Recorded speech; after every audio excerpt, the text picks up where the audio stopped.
Hello student, अब हम discuss करेंगे क्लास 12th का केमिस्ट्री का न्यू चैप्टर इलेक्ट्रोकेमिस्ट्री। देखिए, अगर हम इलेक्ट्रोकेमिस्ट्री की बात करते हैं तो फर्स्ट ऑफ ऑल क्वेश्चन ये होता है कि what do you mean electrochemistry. Electrochemistry होता क्या है? तो हम बोलते हैं कि the branch of physical chemistry in which we deals the interconversion between electrical energy and chemical energy.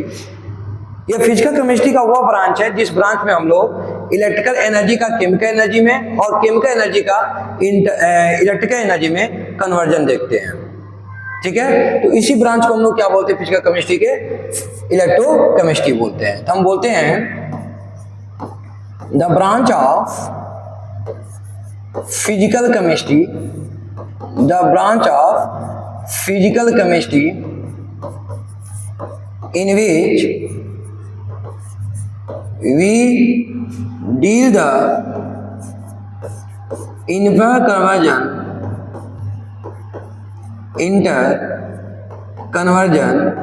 between chemical energy and electrical energy। अब देखिए स्टूडेंट, जब हम केमिकल एनर्जी का इलेक्ट्रिकल एनर्जी में कन्वर्जन देखते हैं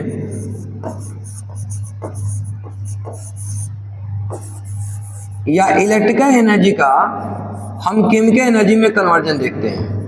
देखिए, जब हम केमिकल एनर्जी का इलेक्ट्रिकल एनर्जी में या इलेक्ट्रिकल एनर्जी का केमिकल एनर्जी में कन्वर्जन देखते हैं तो हम ये सोचते हैं कि ये केमिकल एनर्जी इलेक्ट्रिकल एनर्जी में कन्वर्ट कैसे हो रहा है, या ये इलेक्ट्रिकल एनर्जी केमिकल एनर्जी में कन्वर्ट कैसे हो रहा है।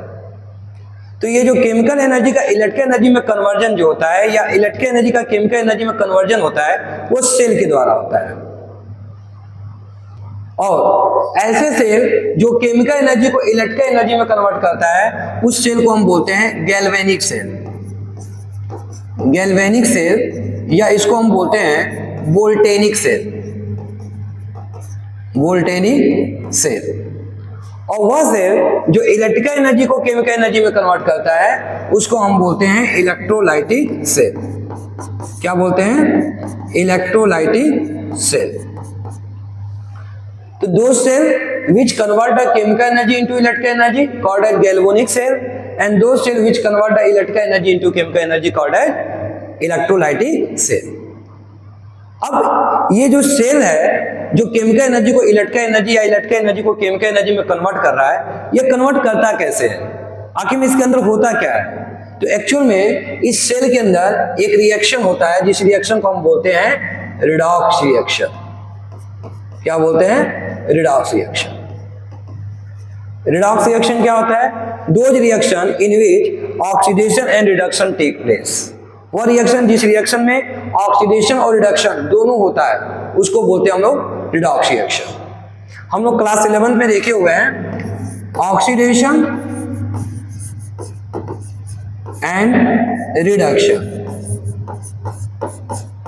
हम ये कहते हैं कि अगर कोई स्पेसिफिक इलेक्ट्रॉन का लॉस कर रहा है, लॉस ऑफ इलेक्ट्रॉन, तो हम बोल रहे हैं उसका क्या हो रहा है? ऑक्सीडेशन हो रहा है।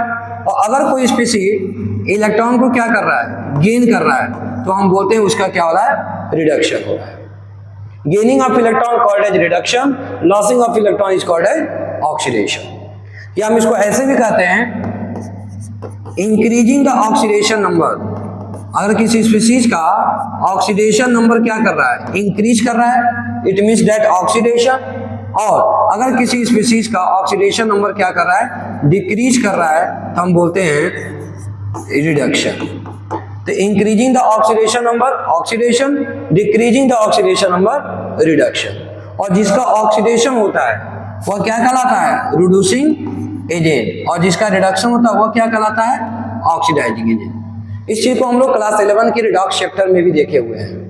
ऑक्सीडेशन मतलब लॉस ऑफ इलेक्ट्रॉन, रिडक्शन मतलब गेन ऑफ इलेक्ट्रॉन। ऑक्सीडेशन मतलब इंक्रीजिंग ऑफ ऑक्सीडेशन और रिडक्शन मतलब डिक्रीजिंग ऑफ ऑक्सीडेशन नंबर। और जिस स्पीशीज का ऑक्सीडेशन होता है वो ऑक्सीडाइजिंग, वो रिड्यूसिंग एजेंट है। जिसका रिडक्शन होता है वह ऑक्सीडाइजिंग एजेंट है। तो यहां पर होता क्या है, सेल के अंदर रिडॉक्स रिएक्शन होता है, ठीक है, जिस रिएक्शन के through chemical energy electrical energy में या इलेक्ट्रिकल एनर्जी केमिकल एनर्जी में क्या होता है, कन्वर्ट होता है। स्टूडेंट, जो केमिकल एनर्जी का इलेक्ट्रिकल एनर्जी में कन्वर्जन है वह एक स्पॉन्टेनियस प्रोसेस होता है। यह कैसा प्रोसेस होता है, स्पॉन्टेनियस प्रोसेस। स्पॉन्टेनियस प्रोसेस का मतलब क्या हुआ कि इस प्रोसेस को कराने के लिए आपको किसी एक्सटर्नल ऐड की जरूरत नहीं पड़ती, ये इट सेल्फ होता है। हम लोग पढ़े हुए हैं थर्मोडायनेमिक्स चैप्टर में spontaneous and non spontaneous process. Spontaneous process क्या होता है कि those process which occur itself without any external add, वो प्रोसेस जो अपने आप हो रहा है उस प्रोसेस को बोलते हैं स्पॉन्टेनियस प्रोसेस। और जो उस प्रोसेस को कराने के लिए किसी एक्सटर्नल ऐड की जरूरत पड़ रही है उसको बोलते हैं हम लोग नॉन स्पॉन्टेनियस प्रोसेस। जैसे हम लोग पढ़े थे कि फॉलिंग ऑफ इलेक्ट्रॉन फ्रॉम हिल से फॉलिंग ऑफ वाटर फ्रॉम हिल, ठीक है, हिल से वाटर का क्या करना, फॉल करना, ये कैसा प्रोसेस है, स्पॉन्टेनियस। लेकिन अगर उसी वाटर को मैं क्या करूं, ऊपर ले जाऊं, तो क्या ये वाटर अपने आप जा सकता है, नहीं, उसके लिए हमको किसकी जरूरत पड़ती है, मोटर की जरूरत पड़ती है, एक्सटर्नल ऐड की जरूरत पड़ती है।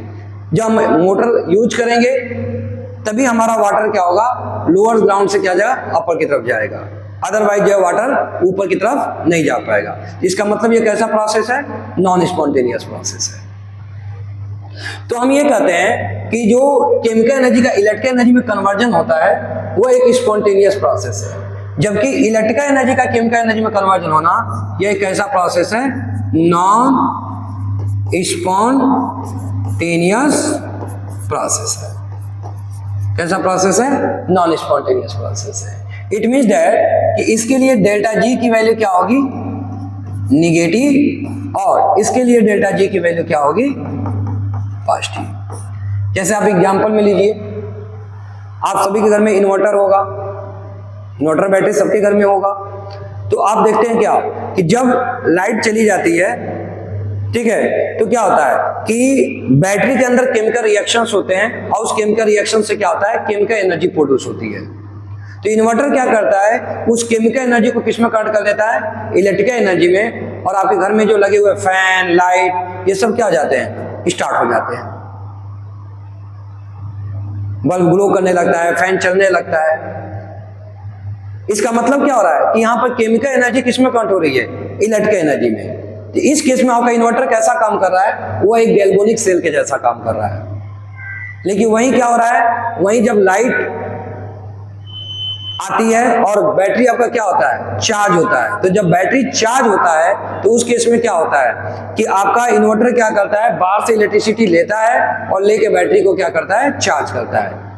इसका मतलब क्या हुआ कि इलेक्ट्रिकल एनर्जी जो है वो किस में कन्वर्ट हो रही है, केमिकल एनर्जी में। तो उस केस में आपका इन्वर्टर कैसा काम कर रहा है, इलेक्ट्रोलाइटिक सेल का काम कर रहा है।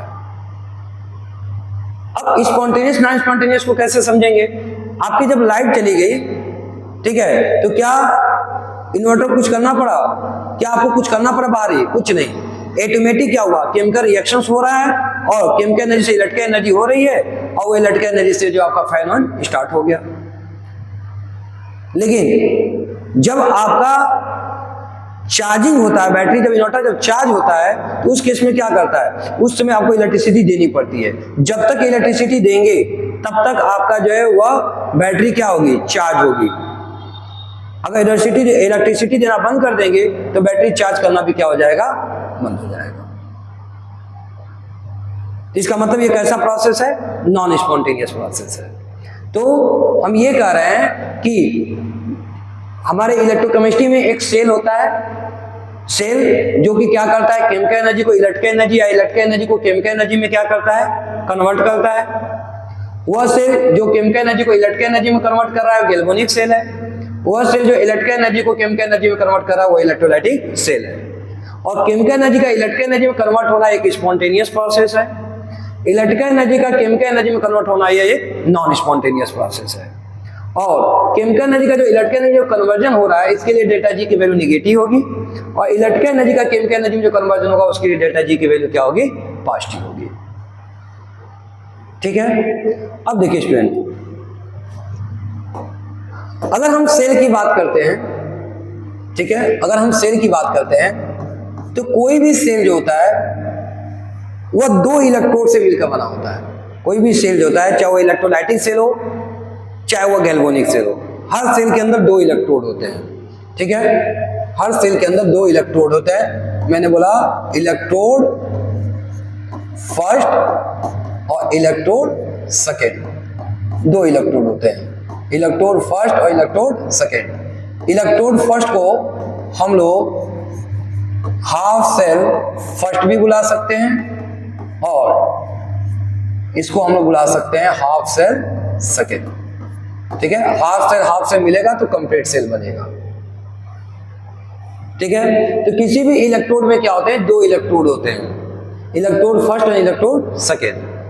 अब उस इलेक्ट्रोड के नेचर के बेसिस पे वो इलेक्ट्रोड कर क्या रहा है, उसके बेसिस पे हम ये कहते हैं कि वह इलेक्ट्रोड जिस इलेक्ट्रोड पे ऑक्सीडेशन होता है उस इलेक्ट्रोड को हम नेम दे देते हैं एनोड, और वह इलेक्ट्रोड जिस पर रिडक्शन होता है उसको हम नाम दे देते हैं कैथोड।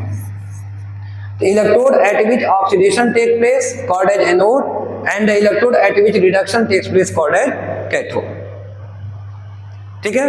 तो जो इलेक्ट्रोड होता है, किसी भी सेल के अंदर 2 इलेक्ट्रोड होते हैं पहली चीज, और वे जो इलेक्ट्रोड होते हैं वो 2 तरह के हो सकते हैं, ठीक है। वो जो इलेक्ट्रोड होते हैं वो 2 तरह के हो सकते हैं। कौन कौन? एक हो सकता है एनोड और दूसरा क्या हो सकता है, कैथोड।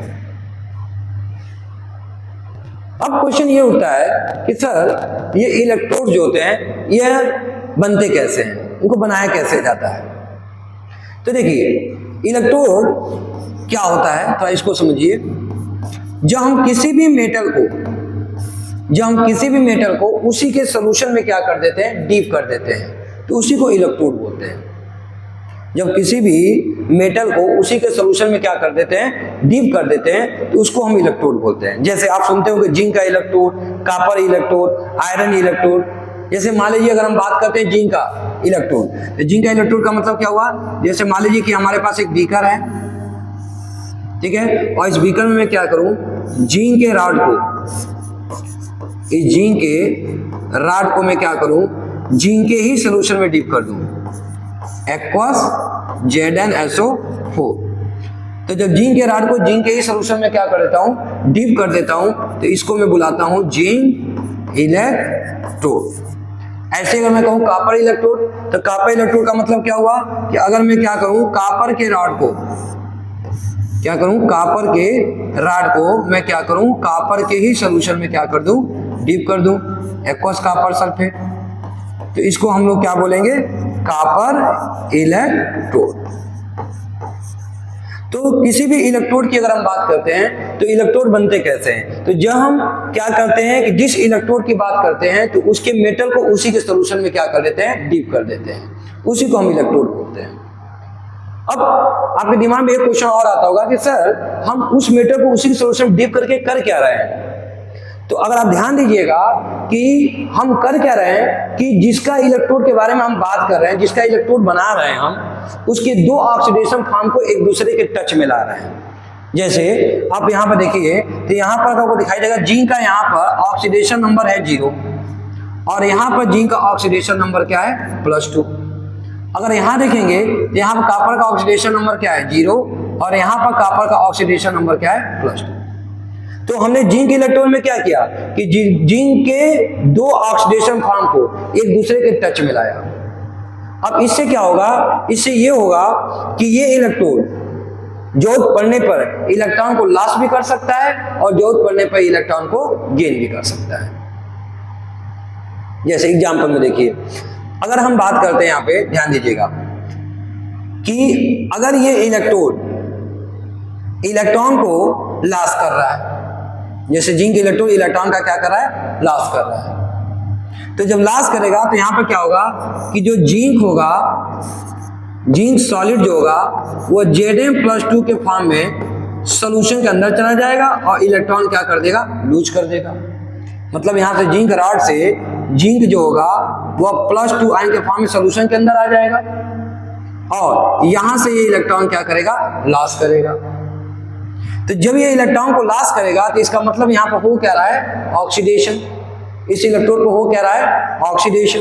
और जिस इलेक्ट्रोड पर ऑक्सीडेशन होता है, ठीक है, उस इलेक्ट्रोड को हम बोलते हैं क्या, एनोड। मतलब इस केस में हमारा ये इलेक्ट्रोड कैसा काम कर रहा है, एनोड के जैसा काम कर रहा है। लेकिन वही क्या होता है कि अगर मान लीजिए, वहीं पे क्या होता है, अगर मान लीजिए कि इस इलेक्ट्रोड पर अगर बाहर से इलेक्ट्रॉन आ रहा है, तो अब ये इलेक्ट्रॉन को क्या करेगा, गेन करेगा। अब इलेक्ट्रॉन को गेन कौन करेगा, तो भाई ये तो हमारा जिंक है जो कि मेटल है, और मेटल की टेंडेंसी होती है इलेक्ट्रॉन को क्या करने की, लॉस करने की। इलेक्ट्रॉन तो गेन करेगा नहीं, तो फिर क्या होगा, सॉल्यूशन के अंदर का जो Zn+2 है, जो सल्फेट आयन के साथ है, वो क्या करेगा, उस इलेक्ट्रॉन को लेने के लिए रॉड पे जाएगा। उस इलेक्ट्रॉन को लेने के लिए कहां जाएगा, रॉड पे जाएगा। तो जब रॉड पे जाएगा तो क्या होगा कि Zn+2 एक्वस सॉल्यूशन का वो 2 इलेक्ट्रॉन गेन करेगा, और गेन करके क्या बना लेगा, जिंक सॉलिड बना लेगा। ये गेन ऑफ इलेक्ट्रॉन हो रहा है, इस मीन दैट कि अब इस इलेक्ट्रोड पे क्या हो रहा है, रिडक्शन हो रहा है। इस इलेक्ट्रोड पे क्या हो रहा है, रिडक्शन हो रहा है। और जब इलेक्ट्रोड पे रिडक्शन होता है, रिडक्शन मतलब गेन ऑफ इलेक्ट्रॉन होता है, तो उस केस में यह इलेक्ट्रोड क्या कहलाता है, कैथोड का काम करता है। समझ में आया? तो मैंने क्या कहा कि कोई भी सेल होता है, किसी भी सेल के अंदर 2 इलेक्ट्रोड होते हैं, जिनको हम half cell first, half cell second भी बोल सकते हैं। और वह इलेक्ट्रोड, जिस इलेक्ट्रोड पे इलेक्ट्रॉन का लॉस हो रहा है, अगर वो इलेक्ट्रॉन का लॉस कर रहा है, तो वह इलेक्ट्रोड एनोड कहलाएगा। और अगर वह इलेक्ट्रोड इलेक्ट्रॉन को गेन कर रहा है, तो वह इलेक्ट्रोड क्या कहलाएगा, कैथोड कहलाएगा। क्लियर है? तो कोई भी इलेक्ट्रोड जो है वह इलेक्ट्रॉन को लॉस भी कर सकता है और इलेक्ट्रॉन को गेन कर सकता है। तो क्या ये क्लियर हुआ कि हम कोई भी जब इलेक्ट्रोड बना रहे हैं तो उसके 2 ऑक्सीडेशन फॉर्म को एक दूसरे के टच में ला रहा है। क्यों ला रहे हैं? क्योंकि जरूरत पड़ने पे इलेक्ट्रॉन ये लॉस भी कर सकता है, और जरूरत पड़ने पे इलेक्ट्रॉन को क्या कर सकता है, गेन भी कर सकता है। ठीक है? इट मींस दैट कि कोई भी सेल जो है, कोई भी सेल है, ठीक है, उसके अंदर 2 इलेक्ट्रोड होते हैं, एक एनोड और एक कैथोड। एक इलेक्ट्रोड पे ऑक्सीडेशन होता है, दूसरे इलेक्ट्रोड पे रिडक्शन होता है। और जिस इलेक्ट्रोड पे ऑक्सीडेशन होता है उस इलेक्ट्रोड को बोलेंगे एनोड, और जिस इलेक्ट्रोड पे रिडक्शन होगा उसको बोलेंगे हम लोग कैथोड।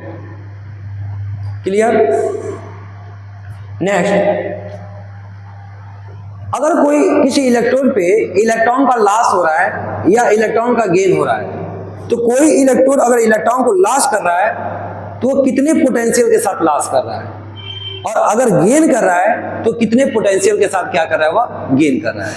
उसकी इसी टेंडेंसी को, उस इलेक्ट्रोड की इसी टेंडेंसी को हम बोलते हैं इलेक्ट्रोड पोटेंशियल। क्या बोलते हैं? Electrode potential. Electrode potential.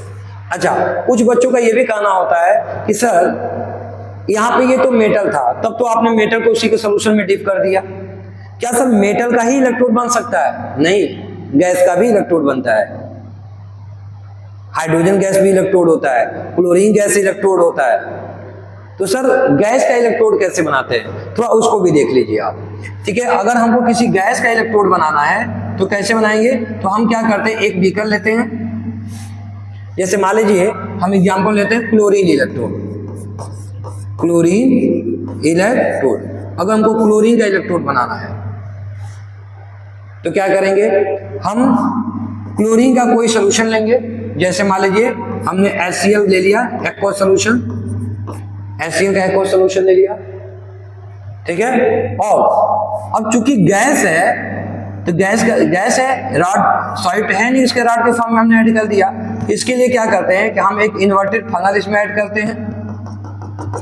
ठीक है, और इस इन्वर्टेड फनल में यहां से क्या करते हैं, एक होल करते हैं। ठीक है, और यहां से H2 गैस क्या करते हैं, पास करते हैं। तो आप देखिए यहाँ पे जब H2 गैस आएगा तो यहाँ पर कौन है सोल्यूशन के अंदर, H+ आयन, और H2 का ऑक्सीडेशन नंबर क्या है, 0। तो देखिए 2 ऑक्सीडेशन फॉर्म फिर एक दूसरे के क्या गए, टच में आएंगे। किसके 2 ऑक्सीडेशन फॉर्म? हाइड्रोजन के। ठीक है, और अगर आप यहाँ पर किसको लेते हो, क्लोरीन को लेते हो, मुझे किसका लेना है, क्लोरीन का। तो अगर मैं यहाँ पर क्लोरीन का लेता हूँ, Cl2 गैस, ठीक है। तो अब यहाँ पे देखिए, अगर हम क्लोरीन की बात करें तो क्लोरीन का ऑक्सीडेशन, यहाँ पर क्लोरीन पर चार्ज कितना है माइनस, और यहाँ पर क्लोरीन पर चार्ज कितना है जीरो। तो यहाँ पर देखिए क्लोरीन के दो ऑक्सीडेशन फॉर्म एक दूसरे के टच में आ गए। तो अगर हाइड्रोजन के दो ऑक्सीडेशन फॉर्म एक दूसरे के टच में आएंगे तो ये क्लोरीन हाइड्रोजन इलेक्ट्रोड कहलाएगा, और क्लोरीन के दो ऑक्सीडेशन फॉर्म एक दूसरे के टच में आएंगे तो ये क्या कहलाएगा, क्लोरीन इलेक्ट्रोड कहलाएगा। अच्छा, अब एक प्रॉब्लम इसमें और है। क्या प्रॉब्लम है? प्रॉब्लम ये है कि सर अगर इलेक्ट्रॉन बाहर से आ रहा है या यहां से इलेक्ट्रॉन जा रहा है तो आखिर में इलेक्ट्रॉन आएगा और जाएगा कैसे, ये तो गैस है। तो उसके लिए क्या करते हैं, हम यहाँ पर एक प्लेटिनम का रॉड लेते हैं। किसका रॉड लेते हैं? प्लेटिनम का।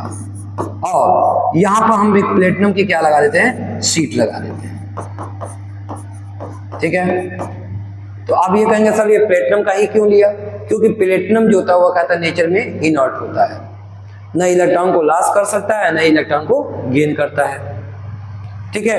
तो यहाँ पर जो भी अगर इलेक्ट्रॉन आएगा या जाएगा, ठीक है, अगर कहीं से आ रहा है तो ये इलेक्ट्रॉन को ला करके यहाँ पर पहुंचाएगा, जिससे क्या होगा कि अगर इलेक्ट्रॉन आएगा तो ये इलेक्ट्रोड क्या करेगा, उस इलेक्ट्रॉन को गेन करेगा। जब ये इलेक्ट्रोड उस इलेक्ट्रॉन को गेन करेगा तो इसका मतलब यह इलेक्ट्रोड कैसा कहलाएगा, कैथोड के जैसा।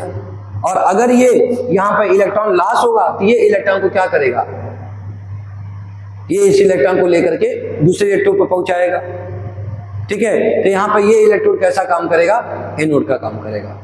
तो इस तरह से अगर हमको किसी गैस का इलेक्ट्रोड बनाना है तो क्या करेंगे कि हम यहाँ पर एक इन्वर्टेड फनल लगा करके इधर से उस गैस को पास कराएंगे और इसमें प्लेटिनम का क्या लगा देंगे, रॉड लगा देंगे, और नीचे प्लेटिनम की क्या लगा देंगे, शीट लगा देंगे। प्लेटिनम इसलिए लेते हैं क्योंकि प्लेटिनम जो होता है वो नेचर में क्या होता है, इनर्ट होता है। ठीक है। अब बात आ रही थी क्या, इलेक्ट्रोड पोटेंशियल की। तो हमने इलेक्ट्रोड पोटेंशियल क्या होता है, तो हम ये कहते हैं the tendency of electrode, the tendency of electrode to loss and gain the electron, to loss and gain the electron, called as electrode potential, called as electrode क्या, पोटेंशियल। क्या कहा मैंने, किसी भी इलेक्ट्रोड की वह टेंडेंसी जिस टेंडेंसी का इलेक्ट्रॉन को क्या करता है, गेन करता है, या इलेक्ट्रॉन का क्या करता है, लॉस करता है। किसी इलेक्ट्रोड की कितनी टेंडेंसी है इलेक्ट्रॉन को लॉस करने की, किसी इलेक्ट्रोड पर कितनी टेंडेंसी है इलेक्ट्रॉन को गेन करने की, उसकी इसी टेंडेंसी को उसका क्या बोलते हैं, इलेक्ट्रोड पोटेंशियल बोलते हैं। अब जैसे मान लीजिए कि यहाँ पर क्या हो रहा है, इलेक्ट्रॉन आ रहा है, तो इलेक्ट्रॉन आ रहा है तो क्या हो रहा है, यहाँ पे इलेक्ट्रॉन को Zn+2 सोल्यूशन के अंदर का गेन कर रहा है और Zn बना रहा है। तो इसको हम कैसे रिप्रेजेंट करेंगे, हम कहेंगे E Zn+2 aqueous Zn solid, इसको ऐसे रिप्रेजेंट करेंगे। तो ये E क्या है, पोटेंशियल, और यहाँ पे क्या रहा है, Zn+2 से कहाँ जा रहा है, Zn में जा रहा है। और अगर ये इलेक्ट्रॉन को लॉस कर रहा है तो इसको हम कैसे रिप्रेजेंट करेंगे, E Zn+2, और ये एक्वस से आ रहा है और ये सॉलिड। ठीक है। तो अगर ये इलेक्ट्रॉन को क्या कर रहा है, लॉस कर रहा है, तो यहाँ पे क्या होगा कि यहाँ से Zn+2 सोल्यूशन के अंदर जाएगा, और यहाँ पे क्या होगा, ये इलेक्ट्रॉन क्या कर देगा, लॉस कर देगा, और ये इलेक्ट्रॉन यहाँ से क्या होगा, बाहर चला जाएगा। तो हमने इसको कैसे रिप्रेजेंट किया, Zn to Zn+2, और इसको कैसे रिप्रेजेंट किया, Zn+2 Zn।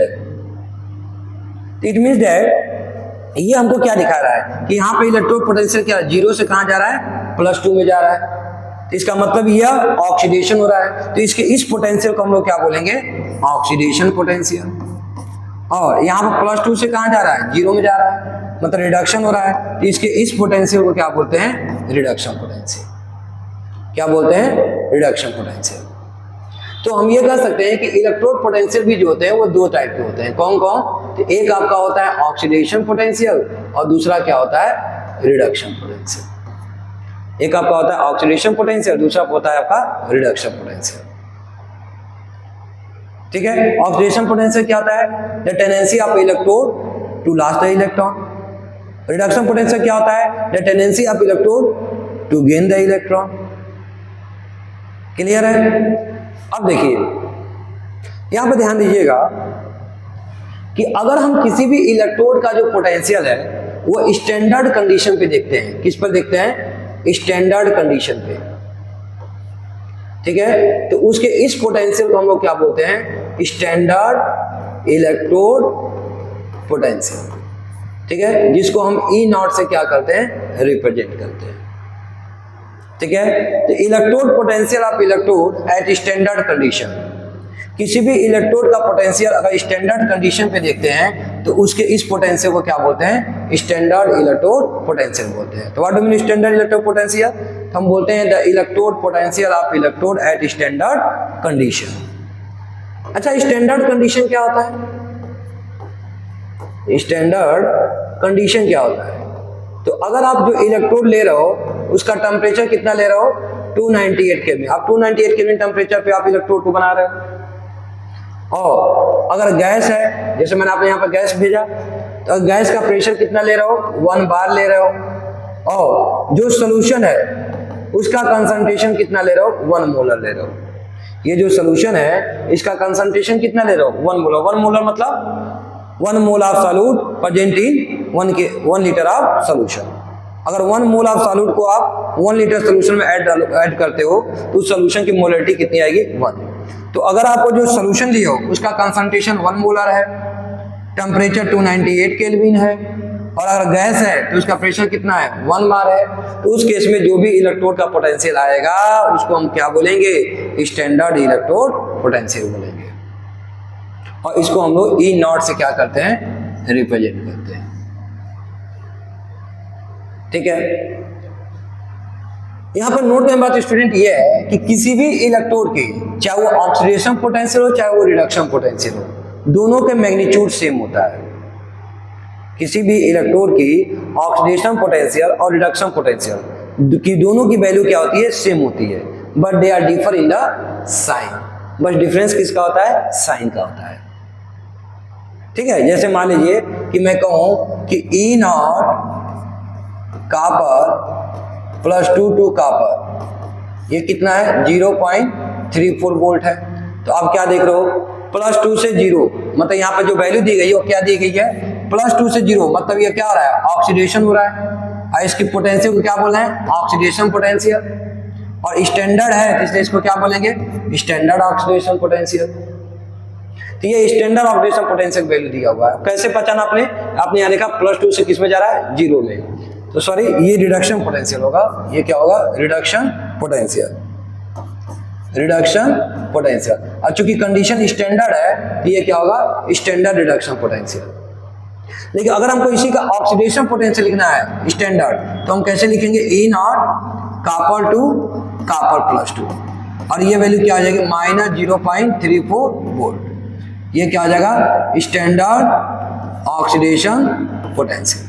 तो अब क्या देख रहे हो, कॉपर का चाहे रिडक्शन पोटेंशियल देखिए चाहे ऑक्सीडेशन पोटेंशियल देखिए, दोनों की वैल्यू क्या है, सेम है, but they are differ by the sign. But difference किसका है, साइन का है। क्लियर है। तो मैंने क्या कहा, इलेक्ट्रोड पोटेंशियल क्या होता है, तो किसी भी इलेक्ट्रोड की वह टेंडेंसी जिस टेंडेंसी कारण इलेक्ट्रॉन को लॉस या गेन करता है उसी को बोलते हैं इलेक्ट्रोड पोटेंशियल। और ये 2 तरह के हो सकते हैं, ऑक्सीडेशन पोटेंशियल और रिडक्शन पोटेंशियल।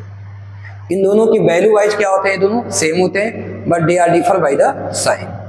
अगर वही हम किसी भी इलेक्ट्रोड का पोटेंशियल स्टैंडर्ड कंडीशन पर लिखाते हैं, स्टैंडर्ड कंडीशन मतलब टेम्परेचर 298 केल्विन, प्रेशर 1 बार और कंसंट्रेशन 1 मोलर, तो उस केस में उसके इस इलेक्ट्रोड पोटेंशियल को हम नाम क्या देते हैं, स्टैंडर्ड इलेक्ट्रोड पोटेंशियल नाम देते हैं। क्या नाम देते हैं, स्टैंडर्ड इलेक्ट्रोड पोटेंशियल नाम देते हैं। क्लियर है। जैसा कि मैंने एक एग्जांपल में आपको लिया, ठीक है, मैंने एक एग्जांपल लिया कि अगर मैं कॉपर की बात करता हूं, ठीक है, अगर कॉपर की एसआरपी जो है, ठीक है, अगर कॉपर की एसआरपी जो है वह 0.34 वोल्ट है तो उसकी एसओपी कितनी होगी, -0.34 वोल्ट। ठीक है, तो ये बात होगी स्टूडेंट स्टैंडर्ड इलेक्ट्रोड पोटेंशियल। इसके बाद अब क्वेश्चन दिमाग में आपके ये आएगा कि सर आपने ये जो डाटा लिखा है कि कॉपर की एसआरपी जो 0.34 वोल्ट है प्लस में, ये डाटा आया कहां से? अगर कॉपर का हमने लिखा एसओपी -0.35 वोल्ट, तो सर ये डाटा आया कहां से? आखिर में किसी भी इलेक्ट्रोड का इलेक्ट्रोड पोटेंशियल निकालते कैसे हैं? और किसी भी इलेक्ट्रोड का हमको इलेक्ट्रो पोटेंशियल निकालना हो, अगर स्टैंडर्ड कंडीशन पे ही निकालना हो तो हम उसको निकालते कैसे हैं, उसको फाइंड आउट कैसे करते हैं? तो इसके लिए हम एक रेफरेंस लेते हैं, ठीक है। इसमें हमने पहला रेफरेंस कौन सा लिया? हाइड्रोजन इलेक्ट्रोड, ठीक है। और हाइड्रोजन इलेक्ट्रोड हम लेकर के और हम क्या करेंगे, हर एक इलेक्ट्रोड का इलेक्ट्रो पोटेंशियल क्या करेंगे, फाइंड आउट करेंगे। तो नेक्स्ट लेक्चर में हम लोग डिस्कस किसकी करेंगे, रेफरेंस को लेकर के कि कौन कौन से रेफरेंस है और उस रेफरेंस का यूज करके हम किसी भी इलेक्ट्रोड का पोटेंशियल कैसे फाइंड आउट करते हैं, और इलेक्ट्रोकेमिकल सीरीज की डिस्कस करेंगे। ठीक है स्टूडेंट, थैंक यू।